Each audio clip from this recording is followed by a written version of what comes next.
Halo adik-adik, apa kabar semuanya? Semoga semuanya dalam keadaan baik. Oke, materi kita lanjutkan. Kita masuk ke bab 2, yaitu tentang fungsi persamaan dan pertidaksamaan logaritma.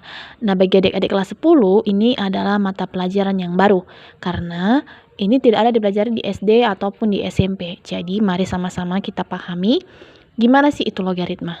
Oke. Nah, yang pertama kita bahas itu adalah konsep logaritma. Konsep dasarnya itu gimana? Nah, perlu adik-adik ketahui logaritma itu merupakan inverse atau kebalikan dari pangkat. Oke?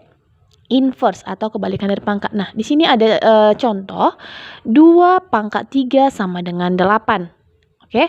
2 pangkat 3 sama dengan 8, artinya 2 kali 2 kali 2 sebanyak 3 kali hasilnya 8. Benar ya? Oke? Nah, sekarang si 2 gimana lah kita buat operasi supaya ada hubungannya dengan 3 dan 8. Nah, itu adalah dengan mengakarkannya. 2 itu sama dengan akar dari 8, akar pangkat 3 dari 8. Artinya, di pelajaran eksponen kita sudah belajar ya, kalau misalnya ini gini. Berarti ini kan akar 2 pangkat 3 dari 3 ya. Nah, kalau dia dalam akar, kalau kita pangkatkan kan dia menjadi pangkatnya seperti ini. 3/3. Nah, 2 pangkat 3/3 ini kan 2 pangkat 1 sama dengan 2. Makanya ini dia seperti ini. Oke? Nah, sekarang si 3 ini kita berawal dari ini ya, 2 pangkat 3 sama dengan 8. Si 3, gimana lah caranya atau operasi apakah itu perkalian pembagian perpangkatan atau apakah dalam matematika supaya ada hubungannya dengan 2 dan 8. Oke? Apa hubungannya? Nah, di sini kita memerlukan yang namanya logaritma. Nah, jadi si 3 ini adalah sama dengan 2 log 8. Oke? 2 log 8. Artinya, kalau 2 ini dipangkatkan dengan 3 hasilnya 8. Itulah dia hubungannya. Oke, agar lebih paham ini dia definisinya. Ada dia kita misalkan sini perpangkatan A pangkat B sama dengan C, oke? A pangkat B sama dengan C. Artinya si A ini bilangan pokok, si B-nya ini eksponen atau pangkatnya, dan si C ini adalah hasilnya. Nah, dalam logaritma kita tulis dia seperti ini. A log C sama dengan B. A ini cara penulisannya nanti agak lebih di atas, lebih kecil seperti pangkat ya. Tapi bukan pangkat, seperti pangkat di ini. Tidak sejajar dia dengan logaritma dan C. A log C sama dengan B. Nah, si A inilah dikatakan basis atau bilangan pokok. Si C ini dinamakan numerus. Oke, numerus ini hasilnya dari sini. Nah, si B ini adalah hasil dari logaritma. Dalam logaritma, nah kalau dalam perpangkatan kan si C ini numerus, nah hasilnya. Nah, kalau dalam logaritma dia itu numerus. Kalau dalam eksponen si A ini adalah bilangan pokok atau basis sama dengan ini ya. Nah, si B ini adalah pangkat, maka di logaritma itu hasilnya. Oke, itu dia kebalikannya ya maksudnya.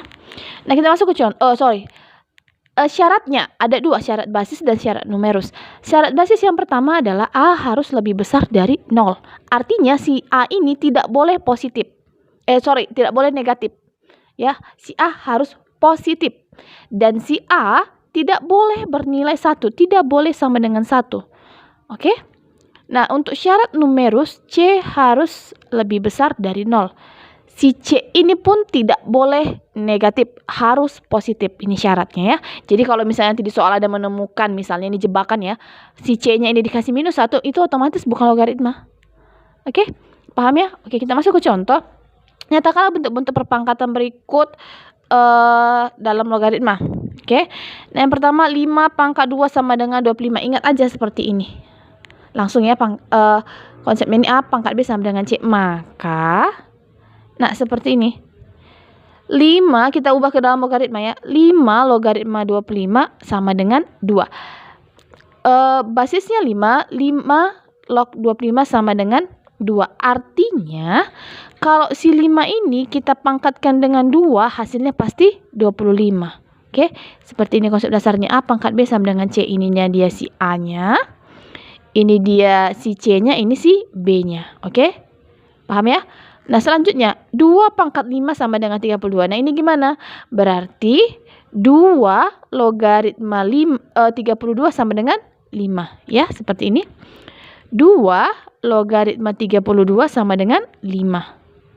Oke, selanjutnya 7 pangkat 2 sama dengan 49. Benar ya? 7 kali 7 kali 7 sama dengan 49.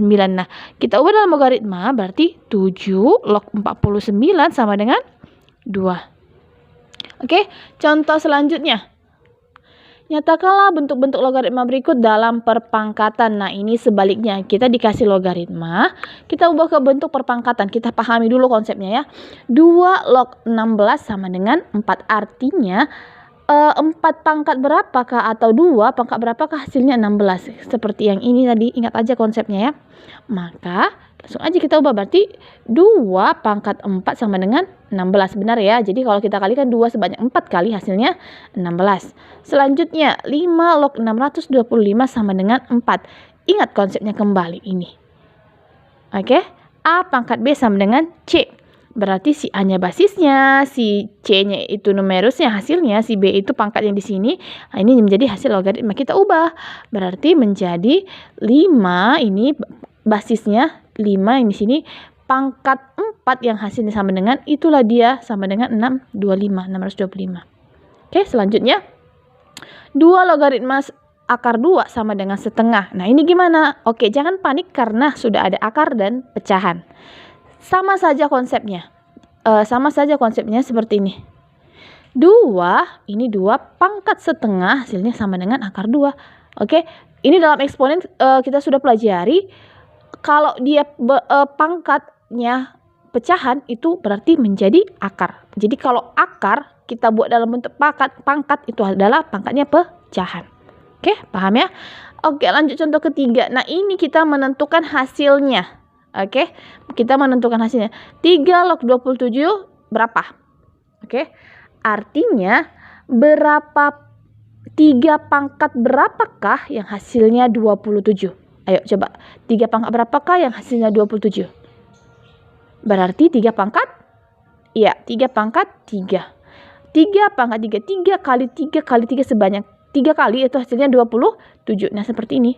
Jadi ini itu pangkatnya, ya. Pangkatnya seperti konsep ini tadi. Gak usah bingung. Oke. Selanjutnya, 6 logaritma 36. 6 pangkat berapakah hasilnya 36? Oke, iya, 2. Ya, 6 logaritma 36 itu sama dengan 2. Nah, kalau 4 gimana? 4 logaritma 64 itu berapa? 4 pangkat berapakah yang hasilnya 64? Yaitu 3. 4 kali 4 kali 4 sebanyak 3 kali hasilnya 3. Oke, selanjutnya 5 logaritma 125. 5 pangkat berapalah hasilnya 125? Berapa? 3 ya, berarti 3. 5 kali 5 kali 5 sebanyak 3 kali hasilnya 125. Selanjutnya 3 log 81. Hasilnya berapa? 3 pangkat berapakah hasilnya 81? Berarti 3 pangkat 4 ya. Jadi kita kalikan 3 sebanyak 4 kali yang hasilnya adalah 81. Oke, ini dia tentang konsep dasar logaritma. Semoga adik-adik dapat memahaminya. Silahkan dipelajari berulang-ulang agar lebih paham ya. Selamat belajar di rumah dan tetap dalam keadaan sehat. Terima kasih.